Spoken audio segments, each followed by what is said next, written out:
جب لوگ پلٹ کے آ جاتے ہیں تو دو فرشتے آتے ہیں، منکر نکیر ان کے نام ہیں، اور وہ اس کو بٹھا دیتے ہیں اور بٹھا کر کے اس سے 3 سوال پوچھتے ہیں۔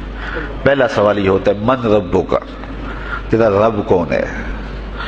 اب کوئی مانے یا نہ مانے، رب تو سب کا اللہ ہی ہے۔ اگر کوئی انکار بھی کرے تو اس کے باوجود اس کا رب کون ہے؟ اس کا رب اللہ ہے۔ تو دنیا کے اوپر کوئی اقرار کرے یا انکار کرے، لیکن نفس الامر میں حقیقت میں اس کا رب اللہ ہی ہے۔ یہ تو حقیقت ہے، یہ تو طے شدہ ہے، لیکن جو عقیدہ دنیا پہ رہا ہوگا وہی عقیدہ اس کے لہجے میں آئے گا۔ اگر اس نے عملاً، رویتاً، قولاً، فعلاً اپنے اللہ کو اپنا رب مانا، رب کہتے ہیں کسی چیز کی تربیت اس کی استعداد ذاتیہ کے مطابق کرنے والا رب کہلاتا ہے۔ تو اللہ تعالیٰ جل شانہ ہم سب کا خالق بھی ہے، مالک بھی ہے، رازق بھی ہے، اور ہماری ضروریات کا وہ کفیل بھی ہے۔ وہ ہمارا رب ہے، اور صرف ہمارا رب ہی نہیں ہے، رب العالمین ہے، پورے جہانوں کا رب ہے، پوری کائنات کا رب ہے۔ خالق بھی سب کا وہی ہے اور رب بھی سب کا وہی ہے۔ جو اسے مانتا ہے اسے بھی رزق دیتا ہے، جو نہیں مانتا تو اس کے لیے بھی رزق کے دروازے بند نہیں کرتا۔ حضرت ابراہیم علیہ السلام کی عادت یہ تھی کہ جب تک کوئی مہمان نہیں آ جاتا تھا اتنی دیر تک کھانا نہیں کھاتے تھے۔ بھوک لگتی تو کوئی مہمان ڈھونڈتے تاکہ اس کے ساتھ بیٹھ کے کھانا کھاؤں۔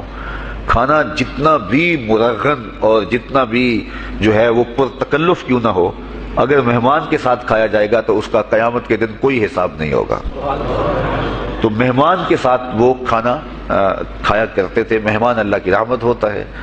اچھا، وہ ایک دن مہمان ڈھونڈنے نکلے تو ایک بوڑھا شخص ملا تو اسے اپنے ساتھ گھر میں لے آئے، بٹھایا دسترخوان پہ۔ جب کھانے کا وقت آیا تو کہا کہ اللہ کے نام سے شروع کرو۔ اس نے کہا میں تو اللہ کا نام نہیں لوں گا، میں تو بتوں کا پجاری ہوں، بتوں کو پوجنے والا ہوں۔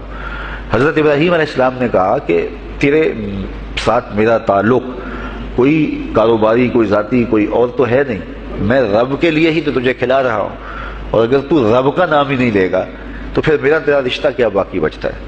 اس نے کہا میں چند لقموں کے لیے اپنے بتوں سے بے وفائی نہیں کر سکتا۔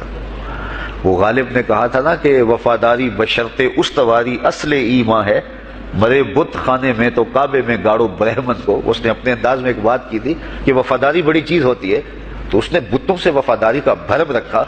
اس نے کہا کہ میں چند لقموں کے لیے جو ہے وہ تیرے رب کا نام لوں اور اپنے معبودان کا نام چھوڑ دوں، یہ نہیں ہو سکتا۔ آج تو لوگ چائے کی پیالی پہ دین بیچ رہے ہیں، کیا آج ممبر و محراب فروخت نہیں ہو رہے؟ لیکن اس بوڑھے شخص نے کہا کہ میں چند لقموں کے لیے، چند ٹکڑوں کے لیے میں اپنے بتوں سے بے وفائی نہیں کر سکتا۔ حضرت ابراہیم نے کہا تو اگر بتوں کے ساتھ اتنی محبت رکھتا ہے تو پھر میں بھی رب کے نام کے علاوہ تجھے دینے پہ آمادہ نہیں ہوں۔ وہ دسترخوان سے اٹھ کے چلا گیا۔ وہ چلا گیا تو جبریل امین حاضر خدمت ہوئے، رب کا سلام دیا۔ اے ابراہیم، رب سلام دیتا ہے اور فرماتا ہے تو نے آج میرا ایک بندہ ناراض کر دیا۔ یا اللہ، وہ تیرا بندہ تھا، اس کو تو تیرا نام لینا بھی گوارا نہیں تھا۔ کہا ابراہیم اس کی عمر کتنی ہوگی؟ یا اللہ 80 سال کے قریب ہوگی۔ کہا اتنا عرصہ ہو گیا میں اس کو رزق دے رہا ہوں، تو ایک دن نہیں کھلا سکا؟ اب ابراہیم علیہ السلام اس کو ڈھونڈنے نکلے ہیں۔ وہ کسی پہاڑ پہ چڑھ رہا تھا، دور سے آواز دی، او میاں آ جاؤ، کھانا ٹھنڈا ہو رہا ہے۔ اس نے کہا تم تو بڑے سخت تھے، لہجے میں، رویے میں تبدیلی کیسے آ گئی؟ کہا کہ اسی رب کا پیغام آیا ہے کہ مجھے اتنا عرصہ ہوا اسے کھلاتے ہوئے، وہ مجھے نہیں بھی مانتا تھا، پھر بھی میں اس کی ضروریات کو پورا کرتا رہا ہوں، اور تم ایک دن نہیں دے سکے؟ تو آؤ کھانا ٹھنڈا ہو رہا ہے۔ کہا تیرے رب کا نام نہیں لوں گا، کہا نہ لینا۔ کہا اتنی تبدیلی؟ کہا اسی رب کا سندیش آیا ہے، اسی رب کا پیغام آیا ہے۔ کہا پھر کھانا بعد میں کھاؤں گا، پہلے اپنے رب کا مجھے غلام بنا لے۔ تو کوئی مانے اس کو بھی دیتا ہے، کوئی نہ مانے اس کو بھی دیتا ہے، بلکہ دنیا کے اوپر کافروں کو زیادہ دیتا ہے۔ ایک روایت میں آتا ہے کہ اگر اہل ایمان کی دلجوئی کا لحاظ نہ ہو تو کافروں کے گھروں کی سیڑھیاں سونے اور چاندی کی ہوں۔ لیکن یہ کہیں گے ہمیں تو مار ہی دیا ہے. اور اقبال نے کہا تھا نا کہ کافر کو دیے حورو قصور اور مومن کے لیے فقط وعدہ حور. تو اس لیے ان کی دل جوئی ہے، ورنہ کافروں کو اتنا دور، چونکہ ان کا حصہ آخرت میں نہیں ہے، ان کا حصہ صرف دنیا ہے. دنیا پہ عیش کریں، دنیا پہ عیش و عشرت کی زندگی گزارے، دنیا ہی دنیا، آخرت میں ان کا کوئی حصہ نہیں.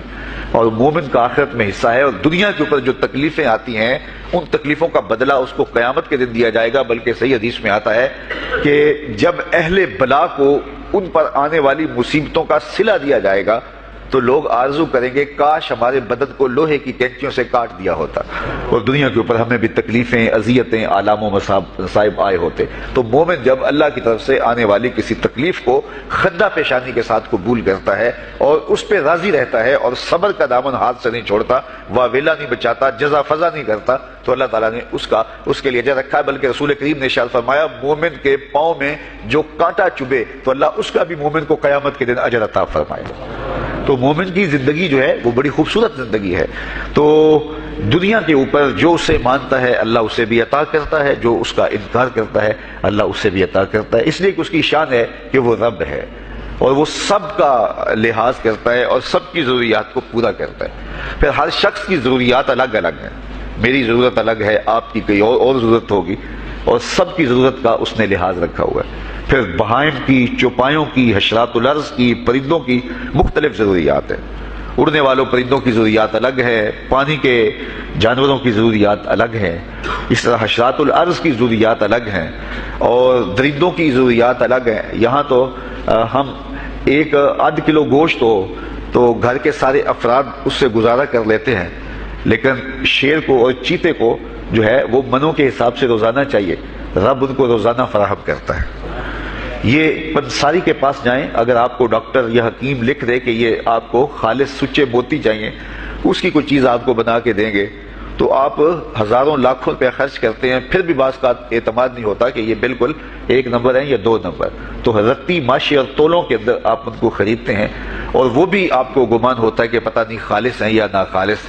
لیکن دنیا کے اوپر لاکھوں کروڑوں پرندے پائے جاتے ہیں، جانور پائے جاتے ہیں، ہنس، اور وہ کھاتا ہی سچے موتی ہے. صبح کو بھی، شام کو بھی، دوپہر کو بھی اللہ سب کو پیٹ بھر کے کھانے کے لیے عطا فرماتا ہے. تو جس کی جو ضرورت ہے وہ رب ہے، اس ضرورت کو پورا کرتا ہے.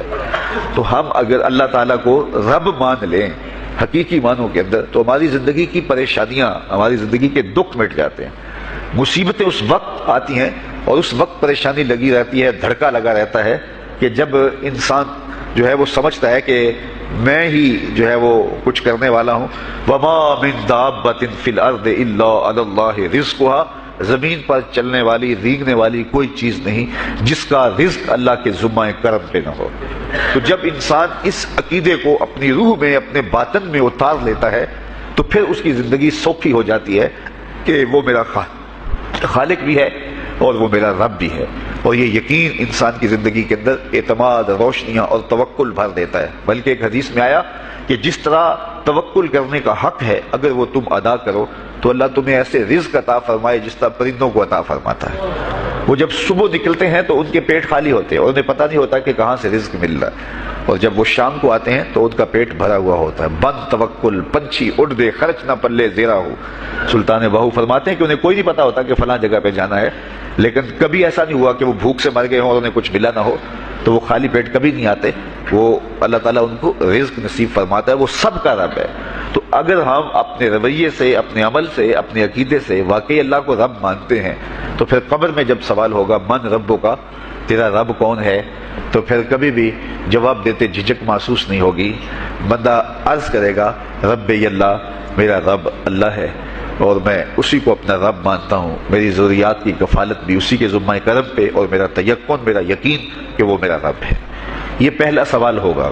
دوسرا سوال قبر میں ہوگا اور وہ یہ ہوگا کہ ما دینوں کا، تیرا دین کون سا ہے. مختلف ادیان دنیا کے اوپر موجود ہیں، لیکن اسلام کے بعد اب کسی اور دین کو قبول نہیں کیا جائے گا.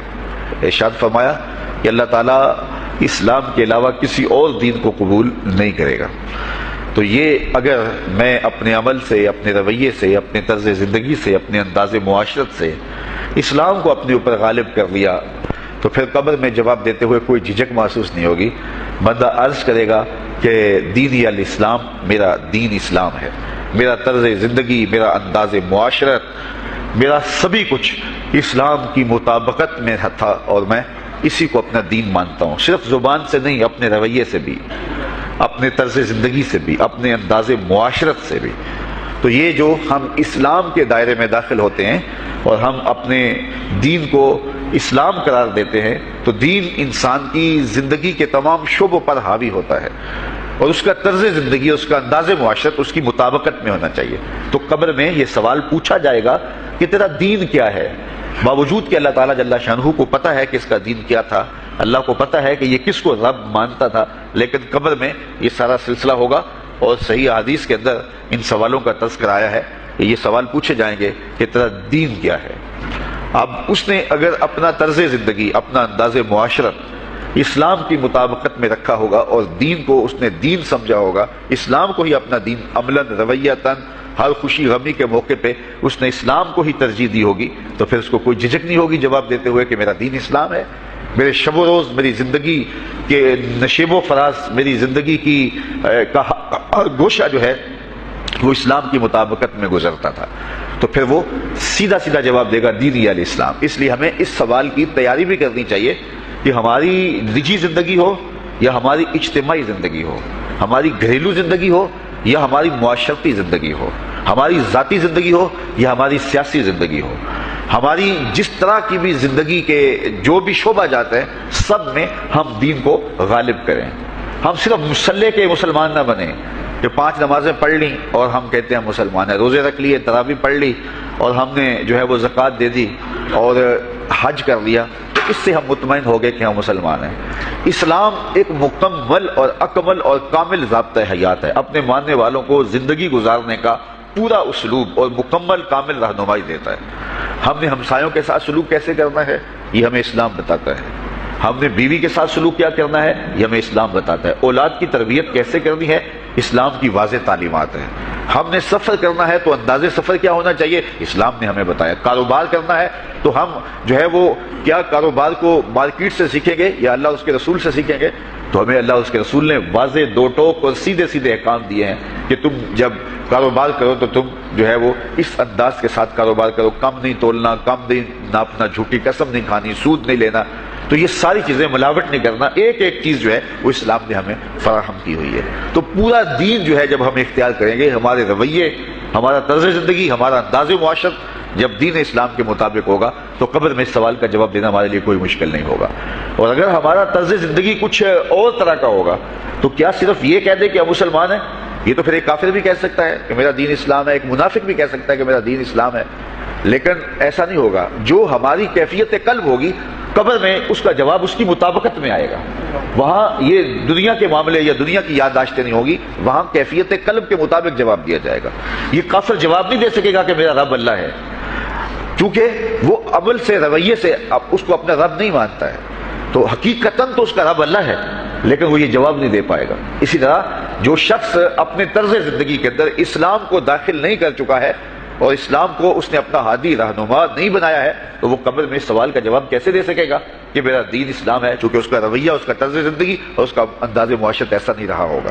اس لیے ہمیں اپنی زندگی کے شب و روز کو اسلامی تعلیمات کے سانچے میں مکمل اور کامل طور پہ ڈھالنا ہوگا، تاکہ جب قبر میں سوال ہو تو ہم جواب دے سکیں کہ ہمارا دین اسلام ہے۔ تیسرا سوال جس پہ فیصلہ ہو جائے گا، اور اس کے بعد قبر میں یا جنت کا دروازہ کھول دیا جائے گا یا جہنم کی کھڑکی کھول دی جائے گی، وہ سوال تیسرا کیا ہوگا؟ اور وہ سوال بھی عقیدے کا ہے، بلکہ بخاری شریف کی ایک روایت کے مطابق 3 سوال نہیں ہوں گے، ایک ہی سوال ہوگا، اور وہ یہ تیسرا سوال ہوگا۔ فرشتے پھر پوچھیں گے حضور علیہ الصلوۃ والسلام کے روضہ دور سے، اور قبر کے درمیان سے پردے ہٹا دیے جائیں گے، اور رسول کریم صلی اللہ علیہ وسلم سامنے ہوں گے، اور فرشتہ حضور کی طرف اشارہ کر کے کہے گا ما کنت تقول فی ھذا الرجل، ان کے بارے میں زندگی میں کیا کہا کرتا تھا۔ یہاں یہ نہیں ہے کہ تو نے کیا کہا تھا یا اب کیا کہتا ہے۔ جب مضارع کے اوپر کانا یا جو ہے وہ کانا کے مشتقات داخل ہوں، تو پھر وہ ماضی استمراری کا جو ہے وہ معنی دیتا ہے۔ تو ما کنت تقول کا معنی یہ ہے کہ تو کیا کہا کرتا تھا، تیرا لہجہ کیا تھا، تیری زبان کیا تھی، ان کے بارے میں تیری رائے کیا تھی، تو کیا بولا کرتا تھا، کیا کہا کرتا تھا۔ تو یہ حضور علیہ الصلوۃ والسلام سامنے ہوں گے اور یہ سوال پوچھا جائے گا. اب ابو جہل سے پوچھا جائے گا ما کنت تقول فی ھذا الرجل، تو وہ کہے گا ہے ہاتھ لا ادری، ہائے افسوس میں نہیں جانتا یہ ہیں کون. ابو لہب سے پوچھا جائے گا، وہ کہے گا ہے ہاتھ لا ادری، ہائے افسوس میں نہیں جانتا یہ کون ہے. اچھا جانتا نہیں تو پتھر کس کو مارتا تھا؟ جانتا نہیں تو گڑے کس کی راہوں میں کھدواتا تھا؟ جانتا نہیں تو اوجریاں کس کے اوپر ڈلوایا کرتا تھا؟ آنکھیں پھاڑ پھاڑ کے تو ساری زندگی دیکھتا رہا، لیکن آج ابو جہل قبر میں اترا، حضور کی صورت نورانی سامنے ہے اور پوچھا گیا کہ یہ کون ہے، یہ نورانی چہرے والے کون ہیں؟ تو ابو جہل کہتا ہے ہائے افسوس میں نہیں جانتا یہ کون ہے. اچھا جانتا نہیں تو پھر پتھر کس کو مارتا تھا؟ اللہ اکبر. اور 14 صدیاں گزرنے کے بعد ایک مومن لحد میں اترتا ہے اور پردے ہٹا دیے جاتے ہیں اور منکر نکیر سوال کرتے ہیں عامر چیمہ بتا یہ کون ہے؟ وہ کہتا ہے پیچھے ہٹو، پہلے پائے ناز کو بوسہ تو کر لینے دو، میں تو مر کے پہنچا ہوں یہاں اس دل ربا کے واسطے، یہ تو میرے وقت جاگے کہ وہ میری قبر میں آئے. وہ کسی شاعر نے کہا نا کہ آئے وہ میرے مزار پہ گھونگھٹ اتار کے، آئے وہ میرے مزار پہ گھونگھٹ اتار کے، مجھ سے تو نصیب اچھے ہوئے میرے مزار کے، یہ تو وقت سنور گئے کہ وہ میری قبر میں آئے. شیخ عبدالحق محدث دہلوی علیہ رحمہ لکھتے ہیں کہ جب سے یہ سنا ہے کہ قبر میں حضور آئیں گے، پتہ نہیں موت کہاں مر گئی ہے، جی چاہتا ہے زندہ ہی قبر میں چلے جائیں. تو وہ کہے گا پہلے مجھے پائے ناز کو بوسہ تو کر لینے دو، میں تو زندگی کے بھر میں انتظار ان کا کرتا رہا اور ان کے بارے میں پوچھ رہے ہو یہ کون ہے؟ ساری زندگی پیر مہر علی شاہ نقشہ بتاتے رہے، مکھ چند بدر شاہ شانی ہے، متھے چمک دی لاٹ نورانی ہے، کالی زلف تے اکھ مستانی ہے، مخمور رکھی ہند مد بھریاں. تو وہ فوراً جواب دیتا ہے یہ تو وہی میرے آقا و مولا ہیں جن کے لیے ساری زندگی تڑپتا رہا اور ان کی زیارت کی آرزوئیں اور تمنائیں کرتا رہا. اچھا ابو جہل ساری زندگی دیکھتا رہا تو وہ تو جواب نہیں دے پائے گا، وہ کہتا ہے ہائے افسوس میں نہیں پہچانتا یہ کون ہے، ہاتھ لا ادری، مجھے نہیں پتا. اور 14 صدیاں گزرنے کے بعد ایک مومن لحد میں اترتا ہے تو وہ فوراً کہتا ہے یہ تو وہی ہیں جن کے لیے زندگی گزار آیا ہوں. تو جس نے دیکھا تھا وہ پہچان نہیں سکتا، اور صدیوں بعد جو دنیا کے اوپر آیا وہ فوراً پہچان بھی رہا ہے اور پائے ناز کو بوسے بھی کر رہا ہے. تو پھر اس کا کیا جواب ہوگا؟ تو اس کا جواب علامہ اقبال علیہ رحمہ نے دیا. وہ کہتے ہیں قبر میں یہ جو آنکھیں ہیں ان میں تو مٹی پڑی ہوگی، یہ تو بند ہوگی، دل کی آنکھیں کھلی ہوں گی. ابو جہل نے ان آنکھوں سے دیکھا تھا، یہ آنکھیں تو اب کھلی نہیں ہیں، تو ان سے وہ کیسے پہچانے گا؟ اور دل کی آنکھوں نے حضور کو دیکھا ہی نہیں تھا. اور یہ صدیوں گزرنے کے بعد جو مومن لحد میں اترتا ہے اس کی گو ان آنکھوں نے نہیں دیکھا تھا، لیکن در دل مسلم مقام مصطفیٰ، مومن کے دل کے ڈیرے کے اندر مومن کے دل میں حضور ہی بستے ہیں، اس لیے اس کی آنکھوں نے، دل کی آنکھوں نے حضور کو دیکھا اور پہچان لیا. اس لیے کہ دل کی آنکھوں نے حضور پہلے بھی دیکھے ہوئے تھے اور دل آرزو میں مچلتا رہا، اس لیے دل کو پہچاننے میں دیر نہیں لگی. تو وہاں یہ آنکھ نہیں پہچانے گی، یہ آنکھ پہچانے گی. اس لیے اقبال نے دوسرے مقام پہ کہا دل بینا بھی کر طلب خدا سے، کہ آنکھ کا دور دل کا دور نہیں، آنکھ کا دور اور ہے دل کا دور اور ہے. تو اگر کوئی شخص دنیا کے اوپر دل کے دور سے بے بہرا رہا، قیامت کے دن یہ آنکھیں اسے فائدہ نہیں دے گی. بلکہ اللہ تعالیٰ نے خود قرآن مجید میں ایک مقام پہ فرمایا من کان فی ھذہ اعمی فہو فی الآخرۃ اعمی واضل سبیلا، جو اس دنیا میں اندھا رہا کل قیامت کے دن بھی نابینا اٹھایا جائے گا. اس سے ان آنکھوں کی بے دوری قطعاً مراد نہیں، کسی مفسر نے نہیں لکھا، بلکہ وہ تو واضح حدیث میں آتا ہے جو دنیا میں ان دو محبوب چیزوں سے آزمایا گیا، اللہ تعالیٰ قیامت کے دن اسے صلہ عطا فرمائے گا. یہ جو دنیا کے اوپر نابینا ہوتے ہیں، نابینا ہو جاتے ہیں یا پیدائشی نابینا ہوتے ہیں، تو یہ دنیا کی لذتوں سے اور دنیا کے نفعوں سے لطف اندوز نہیں ہو پاتے. یہ بہت بڑی آزمائش ہے، جہان اندھیر ہوتا ہے ان کے لیے، لیکن قیامت کے دن اللہ تعالیٰ اس کا بہتر صلہ ان کو عطا فرمائے گا جو دو ان محبوب چیزوں سے آزمایا گیا. تو اگر وہ دنیا پہ اندھا تھا حقیقی طور پہ اور قیامت کے دن بھی اندھا اٹھایا جائے گا، یہ تو پھر مناسب نہیں ہوگا. تو یہ جو قرآن نے کہا جو دنیا میں اندھا رہا وہ قیامت میں بھی اندھا اٹھایا جائے گا، تو اس سے ان آنکھوں کی بے نوری قطعاً مراد نہیں ہے، اس سے دل کی بے نوری مراد ہے. تو دل اگر بینا ہوا، دل اگر روشن ہوا، تو پھر قبر کے اندر بھی دل دے دیوے دی روشنائی جاوے وچ زمینہ، تو پھر وہ معرفت رسول کا سبب ہوگا دل کا اجالا. اور پھر حشر کے اندر بھی جو ہے وہ دل کی آنکھیں روشن ہوں گی. تو جس نے اپنے قلب کو دور معرفت سے، دور ایمان سے اور دور محبت سے منور نہیں کیا ہے، تو وہ قبر کے اندر، حشر کے اندر نابینا ہی اٹھایا جائے گا. اور یہ قرآن کی صریح نص ہے. تو اب ابو جہل نے ان آنکھوں سے دیکھا ہے، لیکن جب سوال ہوتا ہے بتاؤ یہ کون ہے، تو وہ کہتے ہیں ہے ہاتھ لا ادری، افسوس میں نہیں جانتا. اور صدیاں گزرنے کے بعد ایک مومن لحد میں اترتا ہے ظاہری ملاقات بھی نہیں ہے، جب اسے پوچھا جاتا ہے یہ کون ہے تو وہ کہتا ہوا محمد صلی اللہ علیہ وسلم، یہ تو وہی آقا ہے جن کے لیے ساری زندگی جن کے تذکروں کی خوشبو سونگھتا رہا ہوں، تو مجھے تو جو ہے وہ ان کے پائناز کو بوسہ کر لینے دو۔ تو بتاؤ اس کے دل کی آنکھوں نے حضور کی معرفت حاصل کی اور حضور کو پہچان لیا، تو دل بینا بھی کر طلب خدا سے کہ آنکھ کا دور دل کا دور نہیں۔ تو حضور علیہ الصلوۃ والسلام کے حوالے سے جب سوال ہوگا، اگر اس سوال کا جواب نہیں آیا تو پھر جہنم کی کھڑکی کھول دی جائے گی، اور اگر اس سوال کا جواب آیا تو پھر جنت کے دروازے کشادہ کر دیے جائیں گے، اور جنت کی ٹھنڈی ہوائیں اس کی قبر میں آ جائیں گی۔ بلکہ حدیث میں آتا ہے، اسے کہا جائے گا کہ نم کنومت العروس، ایسے سو جا جس طرح دلہن سوتی ہے، اور وہاں سے لے کر کے حشر تک کا سفر جو ہے اس کے لیے بہت لمبا سفر نہیں ہوگا، وہ ایسے ہوگا کہ جو ہے وہ ایک خوبرو کے گلے سے ہار گرے گا اور وہ موتی ٹوٹ کے گر جائیں گے، اور وہ اس کو چننے میں مصروف ہو جائے گا۔ اب یہ سارے موتی چن نہیں پائے گا کہ قیامت آ جائے گی۔ یہ مومن کے لیے اللہ نے آسانی رکھی، 50,000 سال کا دن ہوگا یوم محشر، لیکن جو مومن ہوگا اس کے لیے حشر کا اتنا بڑا دن ایسے ہوگا جتنا عصر کا وقت ہوتا ہے، تو اتنے تھوڑے وقت میں اس کے لیے گزر جائے گا۔ تو یہ 3 سوال کا